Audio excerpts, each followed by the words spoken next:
Bismillahirrahmanirrahim.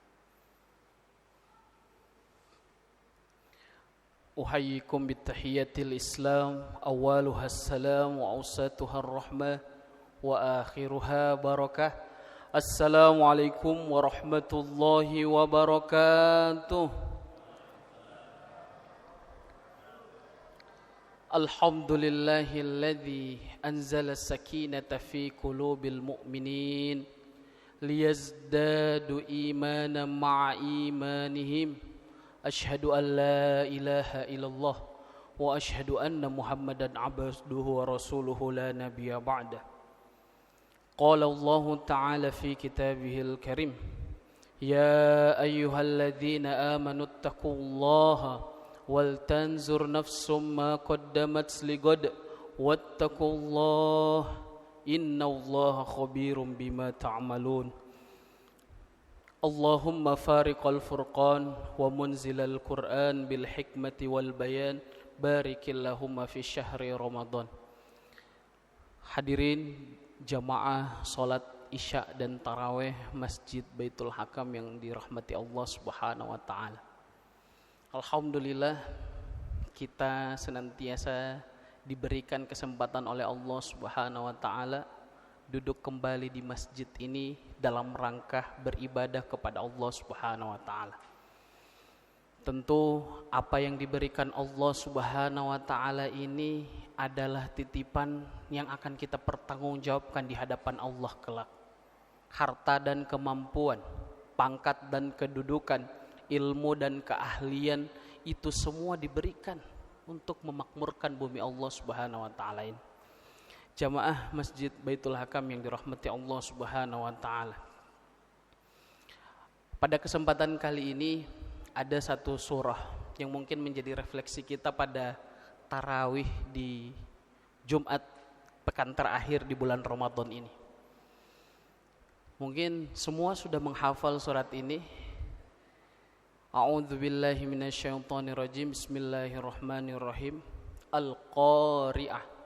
Mal qari'ah wa ma adraka mal qari'ah yauma yakunun nasu kal farashil mabthuth wa takunul jibalu kal ihnil manfush fa amma man sakulat mawazinuh fahuwa fi 'ishatir radiyah wa amma man khaffat mawazinuh fa ummuhu hawiyah wa ma adraka ma hiya narun hamiyah.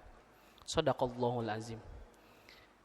Yang perlu diperhatikan di sini adalah ayat ini menjelaskan tentang suasana huru-hara hari kiamat.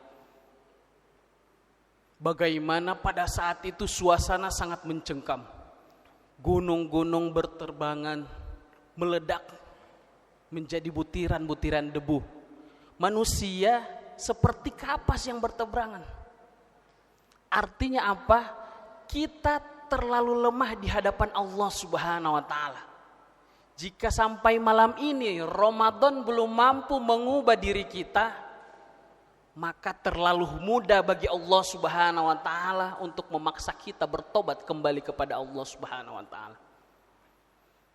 Kemarin Surabaya mungkin seminggu lebih dikagetkan oleh gempa yang tidak sampai 2 jam, tidak sampai 1 jaman. Hanya berapa menit, tetapi itu sudah membuat orang-orang panik, berlarian di jalan. Yang di kelas keluar semua, yang di rumah sakit diikut turunkan semua. Bayangkan bagaimana betapa mudah Allah untuk mengingatkan kita bahwa kembali kepada Allah Subhanahu wa taala. Maka huru-hara hari kiamat ini menjadi renungan bagi kita bahwa kondisi sekarang kita ini tidak seperti kondisi yang akan kita bayangkan. Oh, habis ini saya nanti pulang ke rumah kumpul bareng keluarga. Siapa yang tahu tadi mau ke masjid tiba-tiba hujan deras. Jadi tidak ada yang tahu takdir kita. Berapa menit keluar dari sini kita tidak tahu apa yang akan terjadi dalam diri kita. Maka mudah sekali Allah memperingati kita. Maka jangan sampai ada kesombongan di dalam hati kita. Oh, saya bisa mengendalikan semua. Maka ketika kita sudah berikhtiar oleh Allah, biar kita tidak terkesan sombong, kita diminta untuk bertawakal. ya Allah saya sudah berusaha. Jangan sampai setiap rezeki yang kita cari kita katakan, oh ini gara-gara ide saya, ini gara-gara usaha saya. Tidak, itu semua karena pertolongan Allah Subhanahu wa taala. Maka pada hari kiamat itu semua amal manusia akan ditimbang. Kata Nabi, fayaqtasu ba'duha min ba'd. Amalan itu akan ditimbang-timbang, mana yang lebih berat? Amalan kebaikan atau amalan keburukan? Kalau yang berat amalan kebaikan dan selisihnya satu saja, cuma segini, maka oleh Allah Subhanahu wa taala dipastikan itu masuk surga.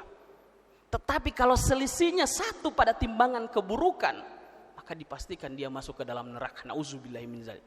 Mudah-mudahan kita masuk kepada timbangan yang walaupun hanya selisih satu, tetapi itu berat pada kebaikan. Maka ada yang bertanya, bagaimana dengan yang timbangannya sama Ustaz? Itu oleh Nabi dibahasakan ashabul a'raf, orang-orang yang ditangguhkan oleh Allah Subhanahu wa taala. Nasib mereka itu haknya Allah, bukan haknya kita. Hadirin yang dirahmati Allah Subhanahu wa taala. Maka dari itu, biar kita di momentum extra time di bulan Ramadan ini sudah di penghujung. Mungkin baru muncul motivasi di penghujung. Mungkin 15 menit ini adalah awal perubahan kehidupan kita. Mungkin kita kemarin malas-malasan mengaji, tidak ada motivasi, maka hari ini kumpulkan amal sebanyak-banyaknya. Karena setelah mati kita tidak punya upaya, kita tidak punya daya untuk mengumpulkan amalan lagi. Sudah tidak ada. Jangan sampai menyesal. Tahu tadi kalau datang sebelum maghrib, mungkin saya datang ke masjid tidak kehujanan. Akhirnya banyak orang yang kehujanan tadi. Penyesalan itu biasa. Baru di dunia seperti itu. Oh tahu tadi. Jadi penyesalan-penyesalan di dunia saja sudah membuat kita gelisah. Bagaimana nanti penyesalan yang sesungguhnya ketika kita sudah tidak bernyawa sama sekali. Maka oleh Allah Subhanahu wa taala diingatkan bahwa kita senantiasa harus kembali kepada Allah Subhanahu wa taala. Makanya di awal tadi, wattaqullaha wal ya ayyuhalladzina amanu taqullaha wal tanzur nafsum ma qaddamat lighad. Bertakwalah dan kemudian persiapkanlah hari esok. Lihat apa yang besok dia akan dipersiapkan. Karena orang yang mempersiapkan hari esok, dialah orang yang diberikan gelar takwa oleh Allah Subhanahu wa taala. Maka Nabi Muhammad sallallahu alaihi wasallam memberikan kisi-kisi bagaimana cara kita memperberat timbangan amal kebaikan kita. Kalau kita mau meniru sunnah Nabi, tirulah sunnah yang cocok dengan kita, yang sesuai dengan kemampuan kita.